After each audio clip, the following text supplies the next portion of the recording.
All right, so I received a request from one of my, I assume, Australian fans to make a video about a little event called the National Press Club that was addressed by both Brittany Higgins and Grace Tame recently in Australia. I took the liberty of finding this event on YouTube and did a little video on it. We're going to hit the highlights. Now, if you don't know who Grace Tame and Brittany Higgins are, well, you're good for you. Because they're two of Australia's finest, let me tell you. They've done amazing stuff to push an agenda and received awards for, well, being victims, I guess you could say. I mean, it's tragic if you're a victim, but is that something you deserve an award for? Is that something you deserve millions of dollars for? Before we get started, please remember to like, comment, share, subscribe. Make sure that you're still subscribed. And we'll dive into this National Press Club event, which is over an hour long, so I just got the highlights here. I'm not going to do the whole thing. But let me talk about Grace Tame. Who is Grace Tame? If you don't know, we have her background right here. Just the other day, someone online called me a horrible, horrible person who aggressively pursued her teacher and then blamed everyone else. I've lost count of how many times I've had to say this now, but the man who abused me was at my high school from 1992 until I reported him in 2011.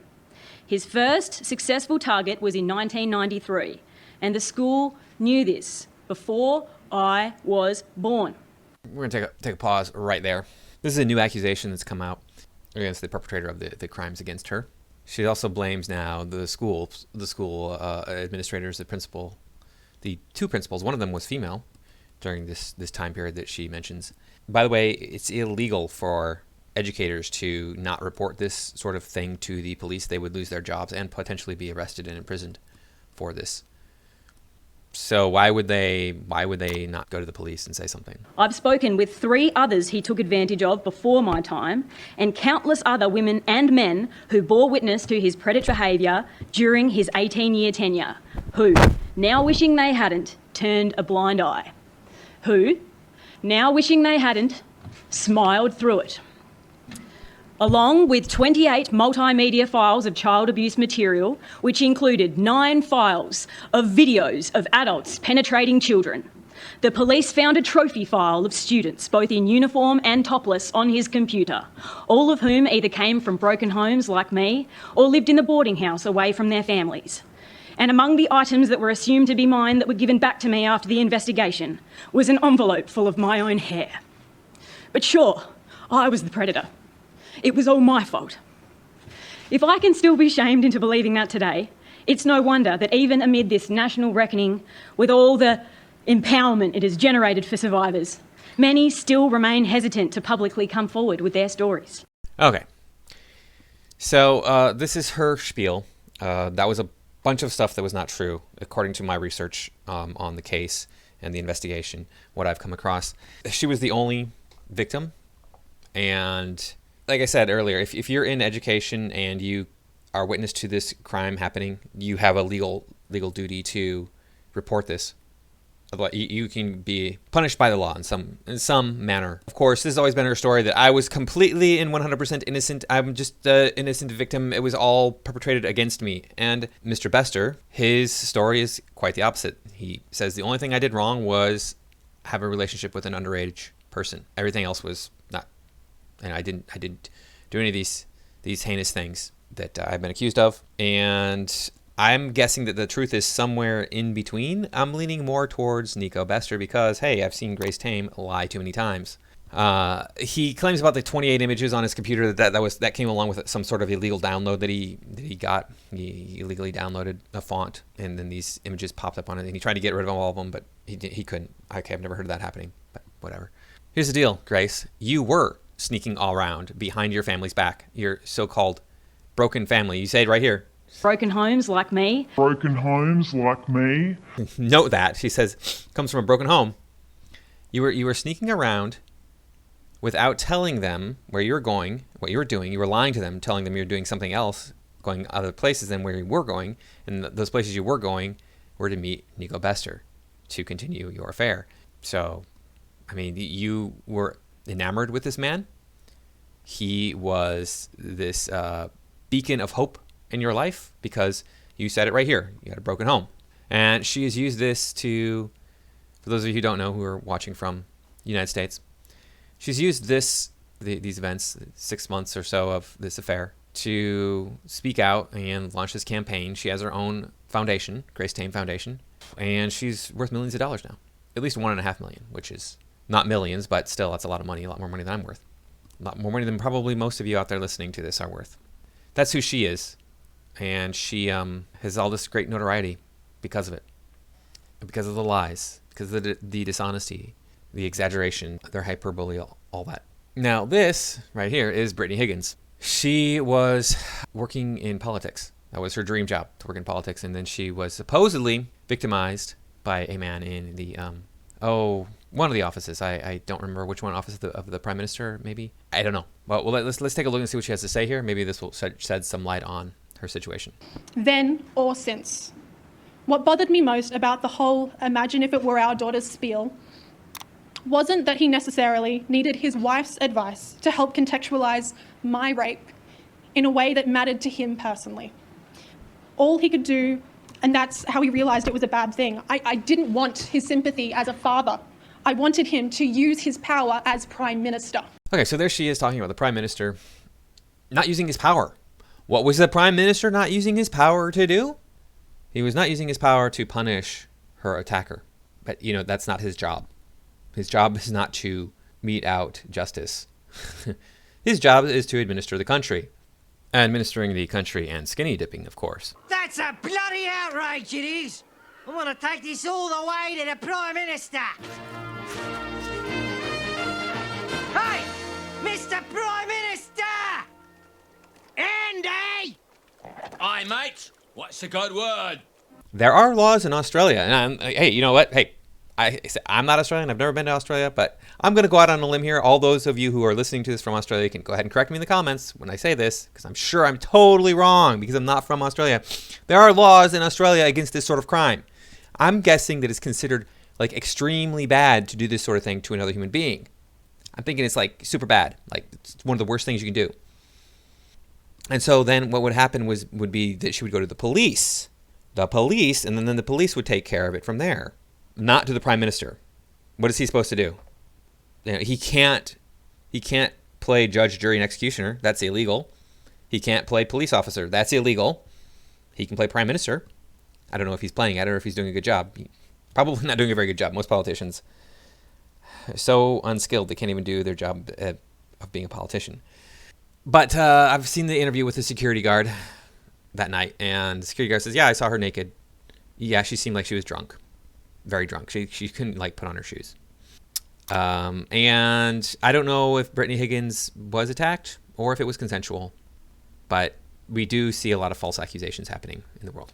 I have seen her become emotional over this, but she is standing very strong here as compared to this other woman here. We're going to take a look at this. This other woman supposedly also worked in the office with her and was mistreated. And you can see the emotion on her face. You see the emotions that she's going through.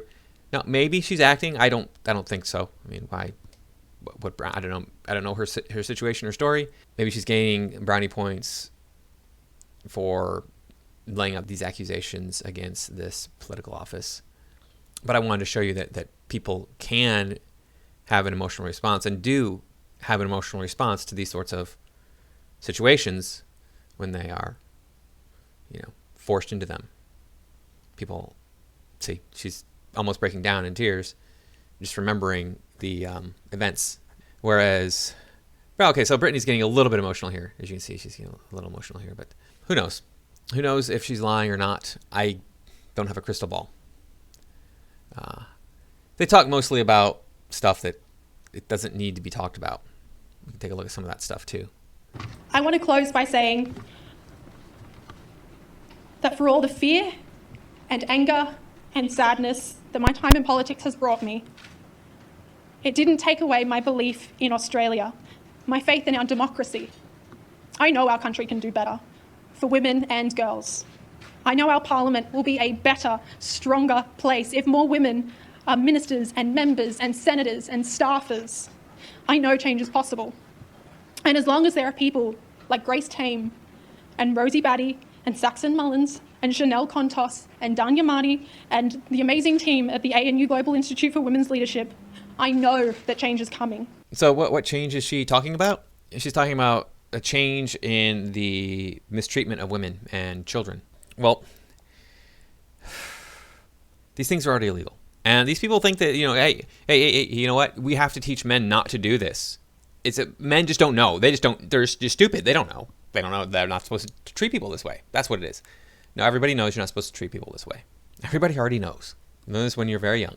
You don't mistreat people like this. You wouldn't want it done to you. You don't do it to other people. And when you're dealing with violence, in a lot of this, they do talk about violence. And you're talking about a situation where emotions get involved. Human beings are emotional creatures. They've always been emotional creatures. They're always going to be emotional creatures. You're never going to change that. So let's take a look here at another thing that she said.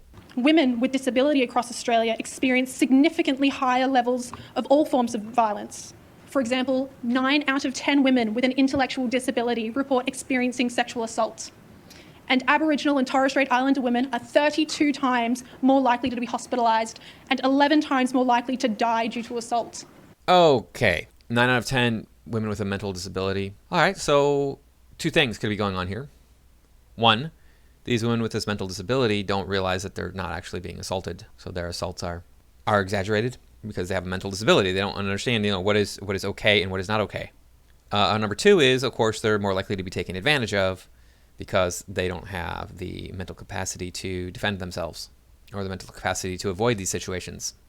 And it's unfortunate, it's tragic, but it's not surprising that there's more people with mental disabilities that would report this happening to them.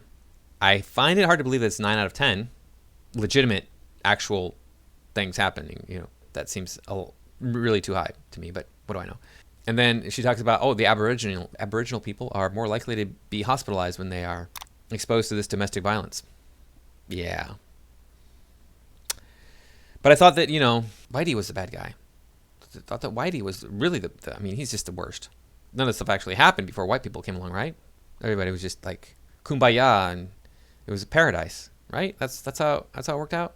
The reality is, these situations that she's describing, she's talking to the wrong people.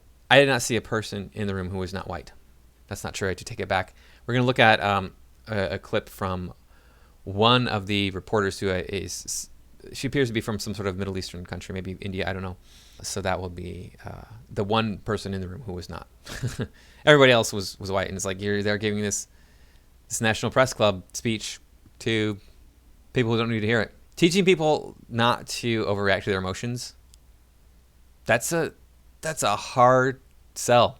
That is a hard sell because people think that they're justified in their reactions to their feelings. Without these changes, women will inadvertently continue to be discouraged from taking up roles within Parliament or take a seat at the leadership table. If we truly want a gender-inclusive society, we need more vocal women in rooms where key decisions are being made to ensure that there is a gender lens placed over national policy.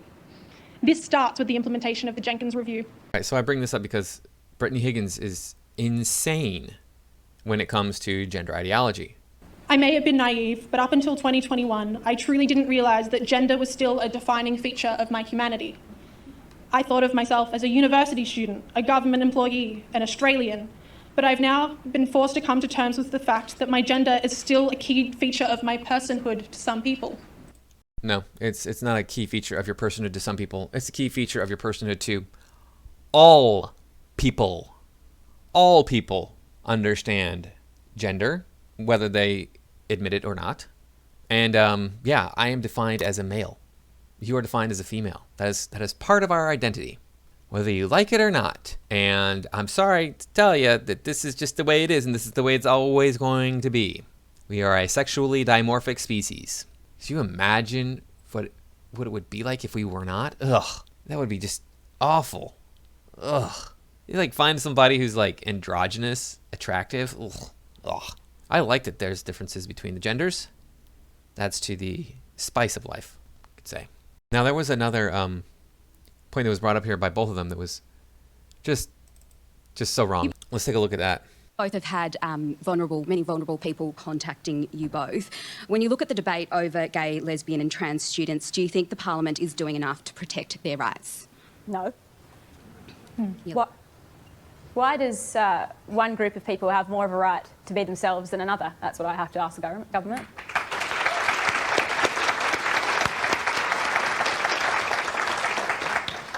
And I think there has to be a real sensitivity afforded in the dialogue. I know that, like around the referendum. All right, so Brittany doesn't really say anything other than, be sensitive to people. Oh, it's so hard to be a human. You got to be sensitive to their point of view, their way of being. Again, I'm not Australian. I've never been to Australia. It's my understanding that gay marriage has already been legalized in Australia. It's been that way for like 5 years now. So can anybody please tell me what rights it is that gays don't have in Australia that straights do have? Last time I checked, here in the United States now, gays won the fight. They got all the rights. You got them all. There's not a single right you don't have. Same way in Australia. You got them all. What rights don't gays have? Please tell me. Are there rights in Australia that gays don't have? I know you can marry. I'm assuming you can have kids then, right? Once you can marry, generally it's like, oh yeah, you can have kids too. It's fine. I don't know. Anyways, let's move on to Grace Tame. She is just clearly an insane person. She, I think, is actually sociopathic or psychopathic. I'm not sure, but she seems that way. So Grace starts out, well, she doesn't start out, but she has this statement here about honesty, which we got to listen to this here. What is the point of platforms like this? What is the point of life if not to connect, to communicate honestly and openly with one another in the pursuit of progress with whatever means possible? Well, that's a great sentiment. I agree with that, but she doesn't do that. I pointed out the reference to her broken family earlier. Broken homes like me. Well, let's take a look at this here. Yes, well, I'm very lucky in that I am surrounded by a very close family, many of whom are here today. So, what is it? Is it a broken family? Is it a close family? Can you make up your mind, please? Because she does this. She did the same thing when she was talking about her experiences with Nico Bester. She was saying, we're a very close family, we're a very close-knit family that you were lying to, you felt was mistreating you, that you felt you couldn't go to and say, hey, look, I'm having this affair, etc., etc., etc., all the way down the line, that you were sneaking around behind the backs of to have this affair, yet it's a close-knit family. Can you make up your mind, please? What is it? It's just the fact that she's not in touch with reality.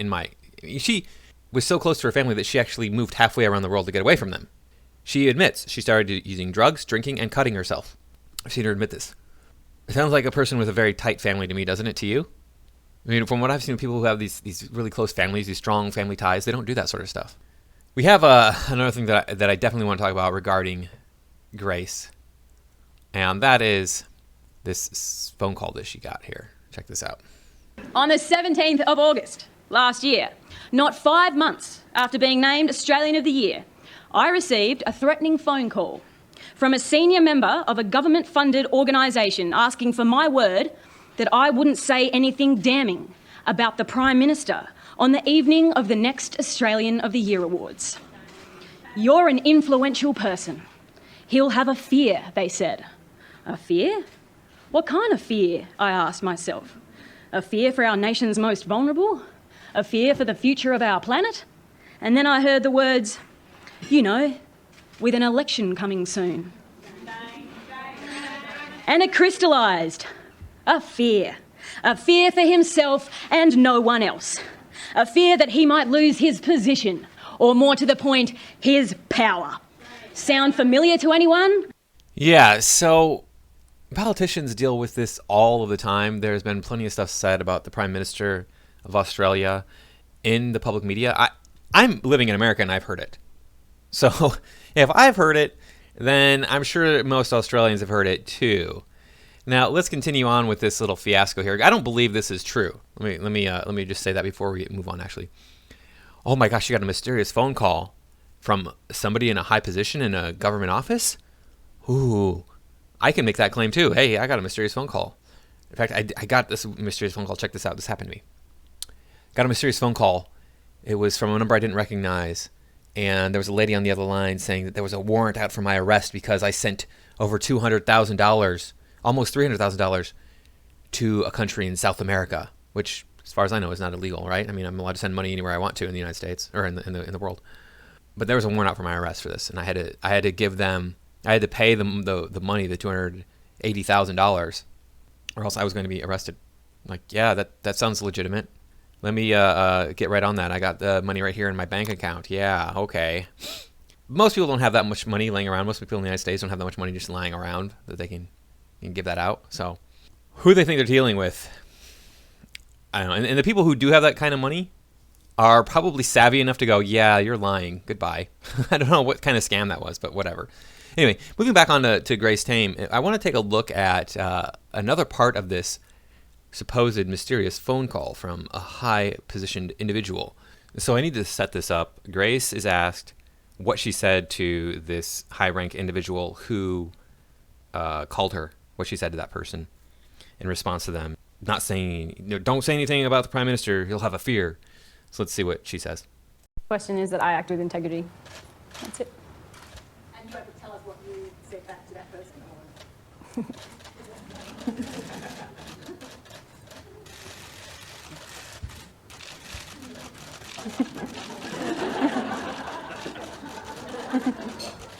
Nope. Yeah, that's the response of a sane person, isn't it? I mean, let's just make faces and shake our head and act like we're really uncomfortable because we made stuff up, right? That's what it seems like she's doing here. Is like I don't want to say what I said because what can I say? I'm on the spot now. That's going to be believable. Oh man, I got to say something that's like fits my persona, my made-up persona, because this is all an act to her. She wanted to be an actress. That was her goal in life. So she wanted to be this actress, and now she's like making up these supposed things that happened, and now she's got this persona that's got to fit these. It's got to fit her new lifestyle that she's acquired. And what do I say? I'm on the spot. What do I say that was going to be believable for my character? All she can do is make crazy faces. That's it. Doesn't matter now, does it? So that's all I got for this time. This is just a disgrace. This person here, this Grace Tame person, who is a pathological liar, from what I have seen, who has developed this character to dupe the entire Australian population. It's not worked on many of the Australians. I know the people watching this video right now are probably like, oh yeah, you're totally right. She's just crazy. And she's a liar. So get her out of public spaces because she's spreading vile ideas that aren't anywhere near reality. So thanks for watching. I do appreciate everybody stopping by. Please remember to like, comment, share, subscribe, and I'll see you in the next video.